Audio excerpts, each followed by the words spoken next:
बोलिए देवादिदेव प्रथम तीर्थंकर श्री आदिनाथ भगवान की, 24 तीर्थंकर भगवान की, वर्तमान शासन नायक श्री महावीर भगवान की, अहिंसा परमो धर्म की, भगवान सुपार्श्वनाथ चंद्र प्रभु के निर्वाण महोत्सव की, आचार्य गुरुवर श्री विद्यासागर जी महाराज की, आचार्य श्री मंगल सागर जी महाराज की जय।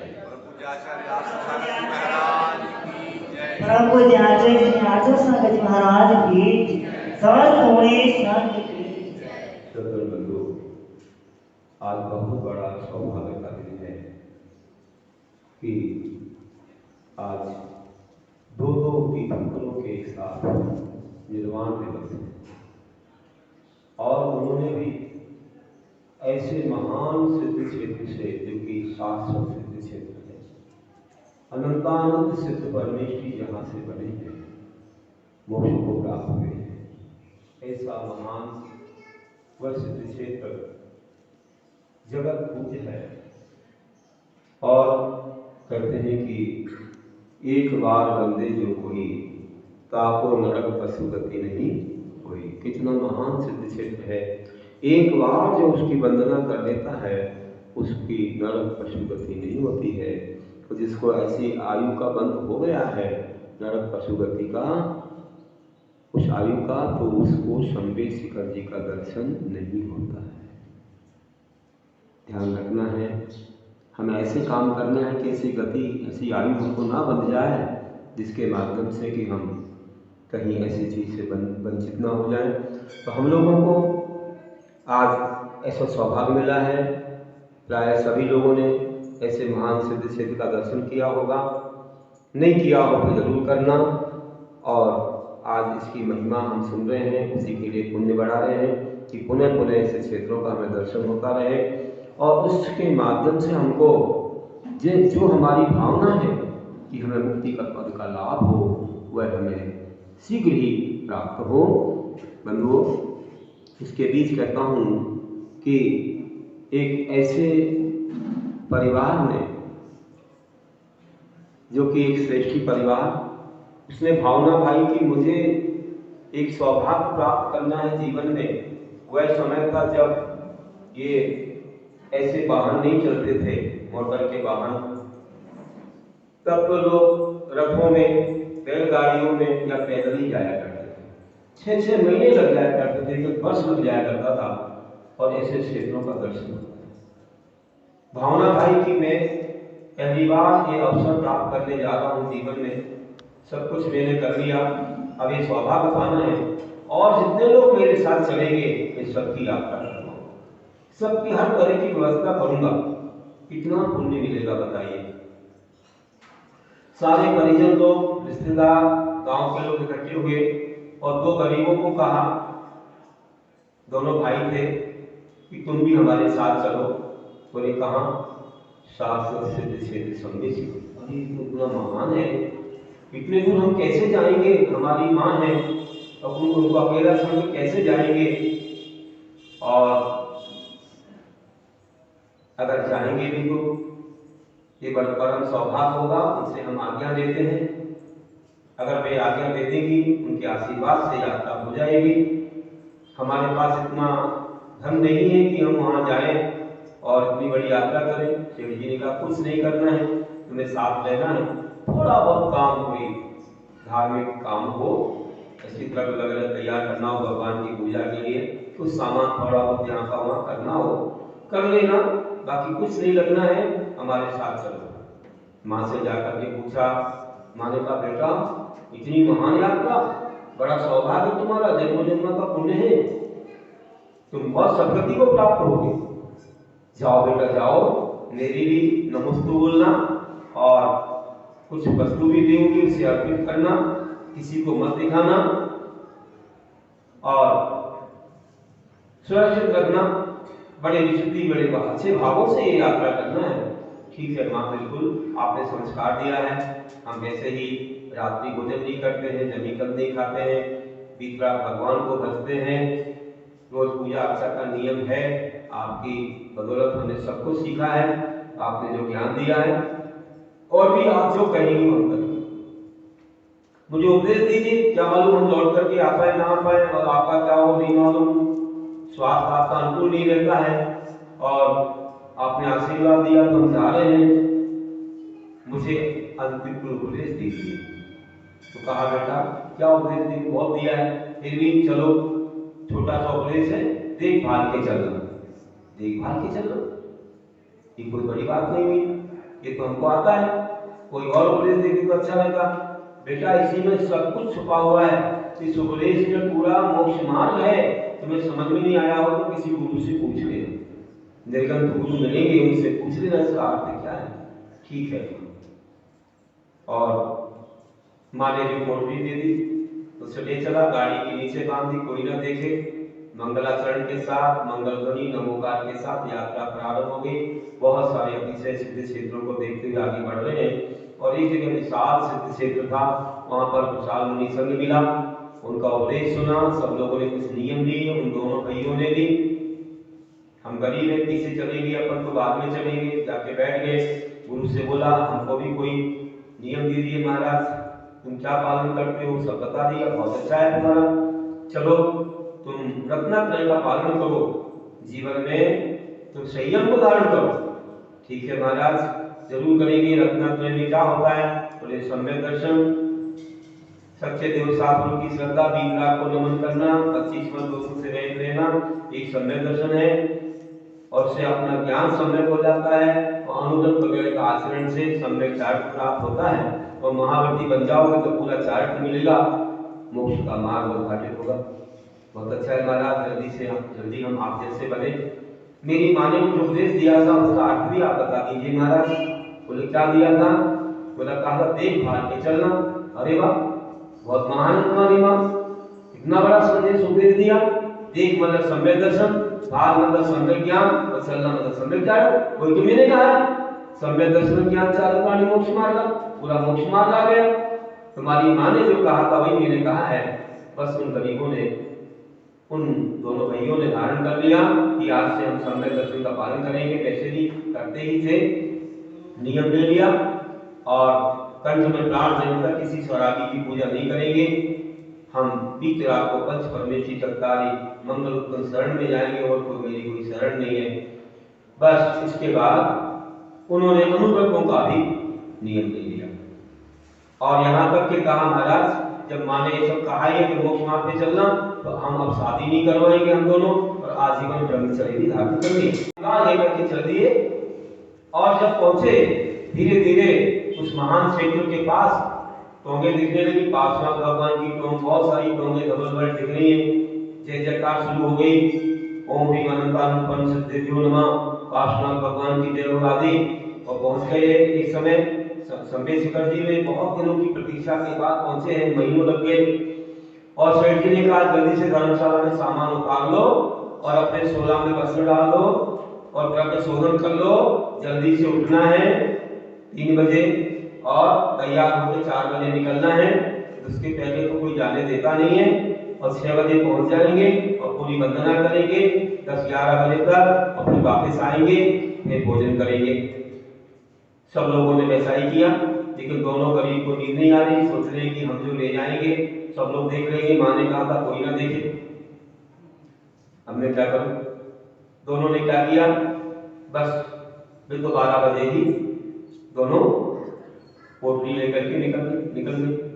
पुराने से कपड़े थे, लोगों ने सोचा है तो कोई काम करने वाले होंगे, उन्हें जाने दिया। ये तो छोड़ रहा हूं, कोई पकड़ने से क्या होगा, जाने दिया उन्हें। और वे दोनों चलते गए। चांदनी रात थी और नालों को पार करते हुए, जंगल को पार करते हुए और नमोकार पढ़ते हुए जगह जगह घाटियों पर जब लगता कि थकान आ रही है, ओम ह्रीं अनंतानुपन्न सिद्धेभ्यो नमः बोलते ही थकान दूर हो जाती, हवा का झोंका आता, थकान दूर कर देता। और एक जगह जब नाला आया जिसमें कि गंगा नाला गर्म पानी बह रहा था, सोचा अपने जो दिए हैं चढ़ाने के लिए इनको हम यहाँ शुद्ध कर लेते हैं। और उसमें पोटली खोल दी, हल्के दाने थे एकदम फैल गए, आधे से तो बह गए, मुश्किल से पकड़ में आए, कुछ मुट्ठी ही पकड़ में आए, उन्हीं को रख लिया। ये क्या हो गया, हम क्या करेंगे, इतनी सारी चौथों पर कैसे चढ़ाएंगे। कहते 25 हो गए हैं, 24 तीर्थंकर की और गणकर की। कोई बात नहीं, चलो माँ की भावना सफर करेंगे, थोड़े थोड़े चढ़ाएंगे। फिर चल दिए ऊपर और पहुंचे पहली गांव। कितना महान, ऐसा लगा जैसे स्वर्ग में आ गए हो। इतनी मेहनत के बाद वहां पहुंचे और पहुंचते पहुंचते वहां थोड़ी सी भोर हुई, ज्यादा नहीं, अभी तो अंधेरा जैसा है। और वे पहुंच करके गणगढ़ डोंगर पहुंचते हैं, देखते कोई तो नहीं देख रहा है, ना कोई नहीं। अपनी पोटली खोलते हैं, पहुंचते हैं, नमन करते हैं और उधर चंदन बोल के वे दाने एक एक मुट्ठी चढ़ाते हैं। अकेले में चढ़ाए, बड़ी भावना से चढ़ाए, कितनी विशुद्धि थी, कितने अच्छे नियम संयम थे उनके पास। और चढ़ा दिए, नमन किया, कायोत्सर्ग किया, प्रदक्षिणाएं दी और फिर आगे बढ़ गए दूसरी टोंक पर, वहां भी चढ़ाए। गंगा टोंक से आगे कुंभनाथ भगवान की टोंक, वहां भी चढ़ा दिए।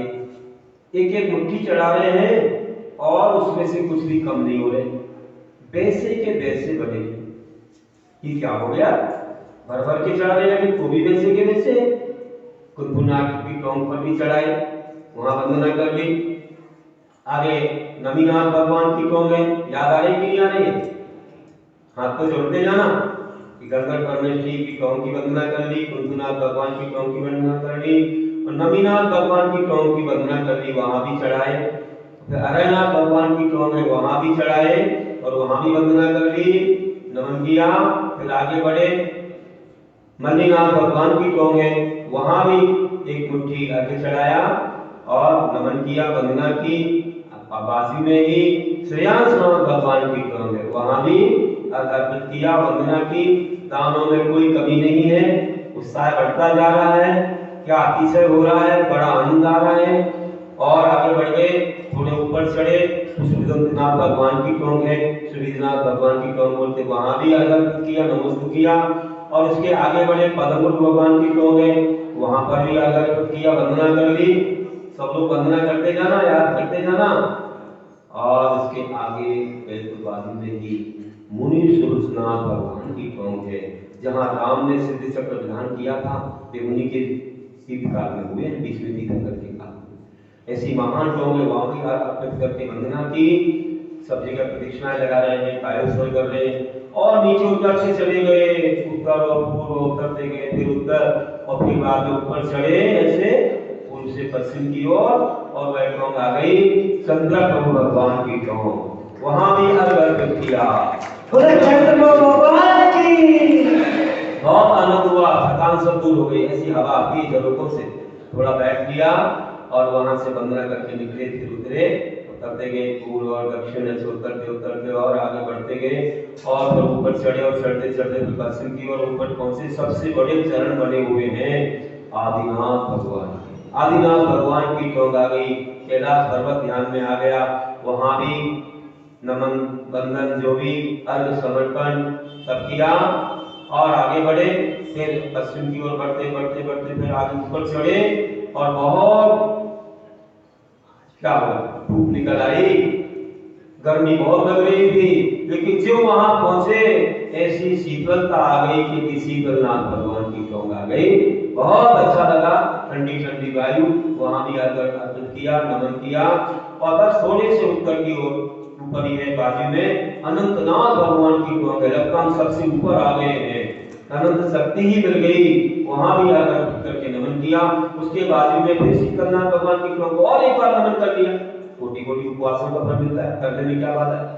और फिर वहां से नीचे उतरे, बस ऐसे पूर्व और फिर दक्षिण और फिर पश्चिम तक मुड़े, थोड़े दूर गए, सबसे छोटे चरण जैसे बने हो संभवनाथ भगवान की टोंक है, वहां भी नमन किया, अर्पण किया, वंदन की और वहां से फिर उत्तर और फिर पश्चिम और फिर उत्तर के उत्तर फिर दक्षिण और फिर थोड़े पूर्व से गए तो 5 चरण आ गए। बाजपूज भगवान के 5 चरण बने। क्यों बने? क्योंकि चंपापुरी वहीं से 5 कल्याणक हुए। भागलपुर को लोग मंदाकिनी पास ही था, उनकी काया इतनी बड़ी थी, स्थान बड़ी दूर नहीं था। 500 कल्याणक हुए, इसमें 5 चरण बनाए गए। उनकी वंदना और समर्पण किया और आगे बढ़े, फिर थोड़े ऊपर चढ़े और ऐसे चढ़ते चढ़ते पहुंचे। बहुत सारे बंदर थे। ये बंदर क्यों है भाई यहाँ पर?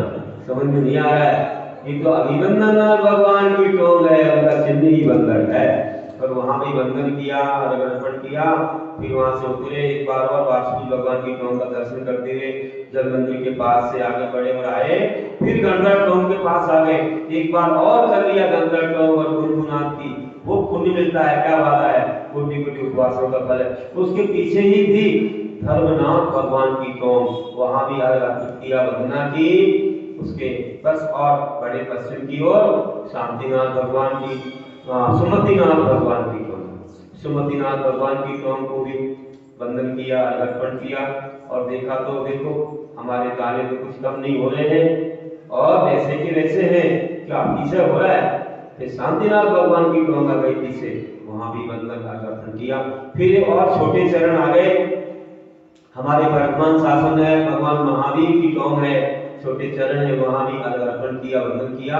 फिर ऊपर बढ़े, थोड़े आगे और ऊपर बढ़ करके फिर आगे गांव विमल नाथ भगवान, वहां भी अर्पण किया और वंदन किया। बस थोड़े से आगे बढ़े दक्षिण की ओर तो वहां सुपार्श्वनाथ भगवान की टोंग आ गई।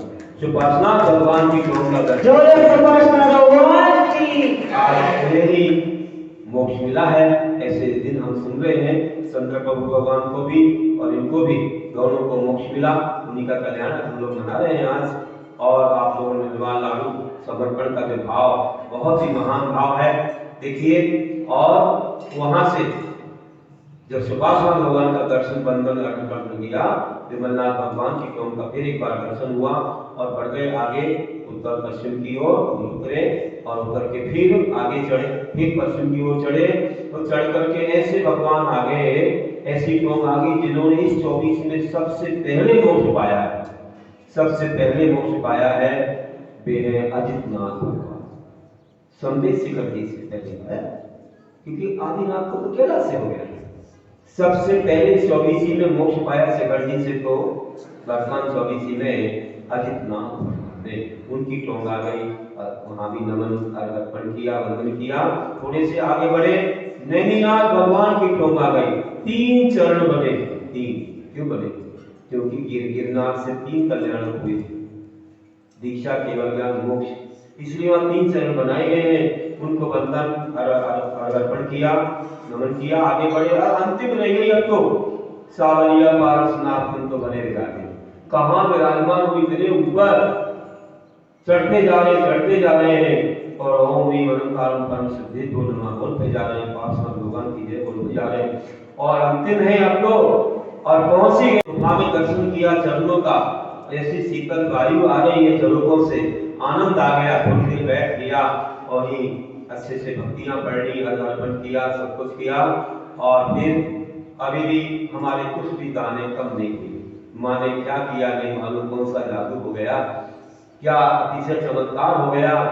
और अब तो ये पूरी अर्पण करना है, अब तो कुछ बाकी नहीं है। और ऊपर चढ़ गए, चोटी पर वहां चरण बने थे मंदिर में, और वहां चढ़ करके जा करके प्रदक्षिणा दी, नमन किया, वंदन किया और पूरे दाने वहीं अर्पित कर दिए। पूरी कोठरी उल्टी कर दी, अब तो कहीं बाकी रखना नहीं है। और उनकी पूरी वंदना हो गई, नमन, वंदन, निर्वाण कांड सब कुछ पढ़ लिया, ध्यान किया और सोचा अब क्या करें, वंदना तो पूरी हो गई। अब सेठ जी तो गए होंगे वंदना को, कब आएंगे? अपन नीचे चलते हैं, थोड़ा विश्राम कर लेंगे, रात में सोए नहीं है, जाकर के धर्मशाला में अपनी पुरानी सी धोती ओढ़ करके सो। बहुत जोर से नींद लगी। और सेठ जी जब आए ऊपर, उन्होंने देखा कि भैया हमारी कितनी अच्छी द्रव्य है, हमारी द्रव्य देखो, काली किशमिश, बादाम, अखरोट, तरह तरह के गोला और चांदी के फूल और सब कुछ है हमारे पास, इससे अच्छी सामग्री किसके पास होगी? और जो पहली टोंग पर आए थे, आने के बाद अपनी द्रव्य को चढ़ाने वाले थे कि सामने दृष्टि पड़ी वेदी पर, तो देखा अरे कौन आया यहाँ, कोई चक्रवर्ती आया, कौन सा राजा आया, इंद्र आया। यहाँ तो जब जब चमचम देखो कैसे प्रकाश लग रहा, रत्न चढ़े हुए हैं, मोती चढ़े हैं, रत्न चढ़े, जवाहरात चढ़े, ये किसने चढ़ाए? धन्य हो धन्य हो धन्य हो। कोई इंद्र आया, कोई आया है, लेकिन अब मैं क्या चढ़ाऊं? मेरा मन तो फीका हो गया, मेरी द्रव्य तो फीकी बढ़ गई। मैं सोचा था मेरी सबसे अच्छी है, अभिमान था, सबसे बड़ा आदमी हूं, लेकिन फीका चढ़ा तो दिया, चलो दूसरी क्लों पर अच्छे से चढ़ा देंगे। वहां देखो, वहां भी वही बात, सारी क्लोंगों पर वही बात, रत्न मोती चढ़े हुए दो मुट्ठी। जब वंदना करके नीचे आए, पूछा भैया कौन गया हमारे पहले? सेठ जी आपके पहले कौन जाएगा, आपसे ही उद्घाटन हुआ आज का, आपके पहले नहीं कोई गया है। वहां तो रत्न मोती चढ़े हैं, कोई इंद्र आया, इंद्र के ऊपर से भी आ गया, लेकिन कोई राजा आया, कोई सेठ जी को और सेठ जी को जाए, कोई नहीं गया आपके पहले, आप ही गए। फिर भी मालूम करो, सारी धर्मशाला में खोजा, कोई नहीं मिला। आखिर सेठ जी की धर्मशाला में ही खोज रहे थे, और किसी ने कहा हाँ रात में दो गरीब गए। कौन थे वे गरीब? पहचानते? वहां पहचानते, लेकिन अब कहाँ होंगे देखना पड़ेगा, वही होंगे लगता है। फिर वहां पर आके देखा सो रहे थे, उनकी धोती उगाड़ दी और पहचान गए, यही है बोला। दिग्गज खबर आ गई, बोली क्या हो गया, फंस गए लगता कोई चोरी के इल्जाम में। बोले हमने कुछ नहीं किया, आपने कुछ नहीं किया, क्षमा करना क्षमा। अरे बताओ रात में तो कितने बजे गए थे? अरे सेठ जी बहुत बड़ी गलती हुई, अब कभी नहीं जाएंगे, ऐसा नहीं करेंगे। कितने बजे गए थे? तो बताओ 12 बजे गए थे। सेठ जी क्षमा करना। ठीक है, तुमने वहां जाकर के क्या देखा? लोगों पर कुछ चढ़ा हुआ था क्या? अरे कुछ भी नहीं था सेठ जी, हम कुछ भी लेके नहीं आए, हमें क्षमा करना। अरे तुमने क्या चढ़ाया था बता दो। सेठ जी क्षमा करना, मेरी माँ ने कहा था किसी को मत बताना, इसीलिए तो हम जल्दी गए थे और ऐसा हो गया। बाधा भी हम साफ करके आते, साफ करके क्या आते हो, पहले बताओ तुमने क्या चढ़ाया? सेठ जी क्या बताऊं, मैंने तो बहुत जघन्य सी वस्तु चढ़ाई, हम गरीब हैं। माँ ने कहा था कोई ना देखे, फिर भी मालूम पड़ गया लोगों को।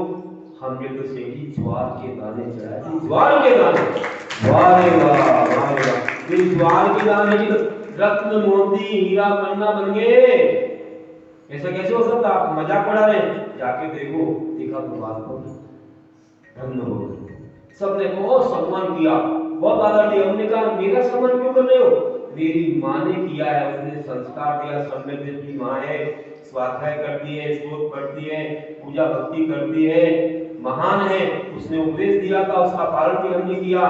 मुनिराज ने हमें उपदेश दिया, हमने नियम लिए, और जो व्रत लिया हमने, उसी की महिमा है। ब्रह्मचर्य है, अनुव्रत है, इसकी महिमा है, ये अतिशय हुआ। और ये सब सेठ जी की कृपा है। सेठ जी ने हमारी यात्रा करवाई, उनका सम्मान कीजिए। हम तो क्या, हम ऐसे आ गए, इन्होंने सब किया? नहीं नहीं, सेठ जी से अतिशय नहीं हुआ, तुमसे हुआ। सेठ जी को तो अभिमान है कि मैं सबसे बड़ा हूँ, सबसे अच्छा दान देता हूँ। तुम्हारे मन में अभिमान नहीं है, और ये अतिशय हो गया। बड़ों से भी अतिशय होते हैं, छोटों से भी होते हैं, ये कोई बात नहीं। लेकिन कभी अपने मन में किसी को तुच्छ नहीं समझना, सबको अच्छा समझो, सबका सम्मान करो, चाहे गरीब हो चाहे अमीर हो। सबने गरीब का सम्मान किया, रास्ते का सम्मान हुआ। और मालूम पड़ा माँ को, राजा को उनको लेने गए, महीनों के बाद आ रहे हैं, और उनका सम्मान हुआ। सबने उस गरीब को हृदय से लगाया। सेठ जी को ज्यादा कोई नहीं पूछ रहा है, उसको पूछ रहे, उन दोनों भाइयों को पूछ रहे। और इतने महान, और राजा ने क्या किया, कहा हम इतने प्रसन्न हो गए हैं, तुमने 4 चांद लगा दिए, और हम अब तुम्हारे लिए अपना आधा राज्य देना चाहते हैं। राजा क्या कह रहे हो, आधा राज्य लेकर के? अभिमान हो गया तो हम क्या करेंगे? हमें नहीं चाहिए, हमने तो वैसे नियम ले लिया, अनुव्रत ले लिए, हम परिग्रह तो बढ़ाएंगे नहीं, व्रत ले लिया, ब्रह्मचर्य, और हमें तो दीक्षा लेना है, हमारे ऐसे भाव है। माँ ने कहा बेटा तुमने 4 चांद लगा दिए हमारे जीवन में। माँ कुछ नहीं, आपके आशीर्वाद में काम किया है। एक ऐसा आशीर्वाद इतना बड़ा काम कर सकता है, और आपने देखभाल के चलने का उपदेश दिया है। अब चलना है मुझे मोक्ष मार्ग पर, एक और आशीर्वाद दीजिए कि ऐसा चमत्कार हो जाए कि आत्मा मुनि बनकर के भगवान बन जाए, वो आशीर्वाद। राजा ने कहा हमने तो वैभव दे दिया, तुम्हें क्या करना बताओ? बोले राजन, इसके द्वारा हम संसार का कोई काम नहीं करना चाहते। अगर आप चाहें तो इसको आप प्रतिमा बनाई जाए, जिनेन्द्र भगवान की प्रतिमा बनाई जाए और वो पूरे भारत में सब जगह प्रदान की जाए। और वहां प्रतिमाएं बनाना प्रारंभ हुआ। पूरा अपना धन वैभव पूरा प्रतिमाओं के बनाने में लगा दिया। हजारों प्रतिमाएं बनी। आज भी हम उस क्षेत्र पर जाते हैं, जंगल जाए तो प्रतिमा मिल जाती है, रास्ते में रखी है, हर मंदिरों में रखी है, रखने को जगह ही नहीं है। ऐसा महान क्षेत्र है। हम लोग एक 2 महीने रुके वहां गुरु महाराज जी के साथ। नीचे आहार करने आते थे धर्मशाला में, चौके लगते थे, पर 2 किलोमीटर ऊपर चले जाते थे पहाड़ पर। बाजू में नदी बह रही है, गुफा भी है। इतनी सारी 150 प्रतिमाएं छांटी थी जो बिल्कुल प्रतिष्ठित हो सकती थी। और बाद में हमारे ऐसे गुरु भाई के इसमें हो भी गई प्रतिष्ठित, पूरे मंदिरों में वह लग गई। ऐसे महान, अभी भी हम गए थे, दर्शन किया। ऐसा महान क्षेत्र है, अतिशय क्षेत्र है। शांतिनाथ भगवान वहां के मूल है। और देखिए उन्होंने जो काम किया पूरा वैभव उसमें लगा दिया। हजारों प्रतिमाएं, इतनी सुंदर प्रतिमाएं, प्रतिमाएं वहां पर है, करदासन पद्मासन है। बहुत महान है वो क्षेत्र, आप लोग जरूर देखिए। और ऐसे महान क्षेत्र पर जो उन्होंने काम किया है अपने वैभव से और सब कुछ करके बाद में दीक्षा धारण कर ली दोनों ने और वे मुनि बन गए। ऐसे महान व्यक्तित्व थे। उनका नाम था देवपद और खेवपद। क्या नाम था? देवपद और खेवपद। ज्वार के दानों के मोती और रत्न बने। और ऐसे तुम लोग भी भावना भाव के बन जाएंगे। भावना श्रेष्ठ होना चाहिए, अभिमान नहीं करना, अच्छे नियम से ये पालन करना। तो यहाँ ही महावीर जी और शिखर जी यही बन जाएगा। आप ऐसा काम करिए। मैना सुंदरी में देखो, वह कैसी थी? ऐसे राजा की वह पत्नी राजकुमार राजा बने श्रीपाल, उनकी पत्नी ने कितना महान काम किया। ऐसी विशुद्ध भावना से सिद्धि चक्र विधान रचाया कि बहुत बड़ा अतिशय हुआ। कोई भी विधान हो, कोई भी पूजा हो, अतिशय हो सकता है। हमारी विशुद्धि बढ़ना चाहिए। इस प्रकार से देवपद खेवपद नाम था। एक देवपद कोई पाने वाले समझ लो, या देवों को बनाने वाले, और नैया खेलने वाले, अपनी धर्म की नैया को आगे बढ़ाने वाले। ऐसे महान थे। उस क्षेत्र का नाम कौन सा था बताओ? संवेद शिखर पर तो अतिशय हुआ, लेकिन कहां पर उन्हें प्रतिमाएं बनवाई, कहां से गए थे, कहां रहते थे? वह क्षेत्र है देवगढ़। कौन सा है? देवगढ़। नरेंद्र के पास देवगढ़ है। आप देखो देव जी रह जाते थे वहां, लगता उन्हीं के नाम से देवगढ़ पड़ा हो, देवपद खेवपद के नाम से। और 3-4 म्यूजियम है। इतनी प्रतिमा है कि दर्शन करते करते लोग सोचेंगे कि अब करते ही रहे और ये वंदना कब पूरी। ऐसे महान क्षेत्र पर आप जरूर एक बार जाइए। तो देवपद खेवपद की कथा हमने सुनी है और वहां से उन्हें निर्माण का जो दिन, जो हमारा क्षेत्र है संवेद शिखर जी, वहां से जो निर्माण हुआ है, आज के निर्माण कल्याणक के दिन हमारे कौन सी भगवान शुक्ला षष्ठी को गर्भ कल्याणक हुआ, अजय शुक्ला 12 को उनका जन्म कल्याणक हुआ। और ऐसे ही उनका जय शुक्ला 12 को ही अभी अपन कौन सा 7वें तीर्थंकर का देख रहे हैं। तो जय शुक्ला 12 को उनका कल्याणक हुआ। फाल्गुन कृष्णा षष्ठी को ज्ञान कल्याणक हुआ और फाल्गुन कृष्णा सप्तमी को उनका क्या हुआ? निर्वाण हुआ। आज का वह महान दिन महान है। और उनकी माता का नाम पृथ्वी देवी था और उनके पिता का नाम सुप्रतिष्ठ जी था। और वाराणसी में इनका जन्म हुआ है, जन्म नगरी है। और इसके अलावा जाति स्मरण से इनको वैराग हुआ था और इन्हें जो तपस्या की, केवल ज्ञान पाया, फिर समोषण की रचना हुई। तो 9.25 योजन का इनका जो समोषण वह 9 योजन का था। और प्रमुख गणधर बल थे और गणधरों की संख्या 95 थी। और आदिकाओं में मुख्य आदिका जो थी वो मीना नाम की कोई आदिका थी, वो गणनी बनी। और इनका जो शरीर था 200 धनुष ऊंचा था, 20 लाख पूर्व वर्ष की आयु थी, स्वस्तिक चिन्ह था। और शिखर जी से मोक्ष पधारे हमारे सुपार्श्वनाथ भगवान महान थे। बोलिए सुपार्श्वनाथ भगवान की। और चंद्रगुप्त भगवान को चैत्र कृष्णा पंचमी को गर्भ, पौष कृष्णा 11 को जन्म और पौष कृष्णा 11 को ही उनका तप, फाल्गुन कृष्णा सप्तमी को ज्ञान, फाल्गुन कृष्णा सप्तमी को ही मोक्ष।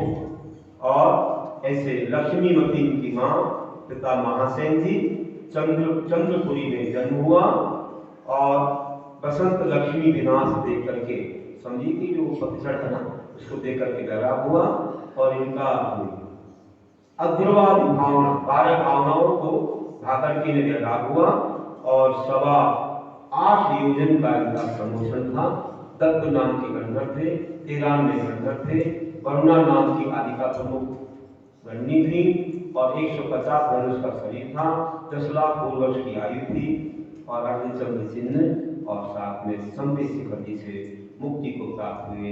ऐसे महान आत्मा, हम भी ऐसे महान आत्मा का दर्शन और वंदन और उनकी आराधना करते हुए हमें भी ऐसे निर्वाण की प्राप्ति हो, इसी भावना के साथ अंत में कहता हूँ कि सभी लोग साधना अभिशाप को वरदान बना देती है, भावना पाषाण को भगवान बना देती है।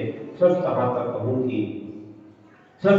कहूँ कि ऐसे मोक्ष मार्ग के संदेश से, त्याग नियम के मार्ग से चलने पर यह भावना हमको भक्त से भगवान बना देती है, ये भावना हमको भक्त से भगवान बना देती है।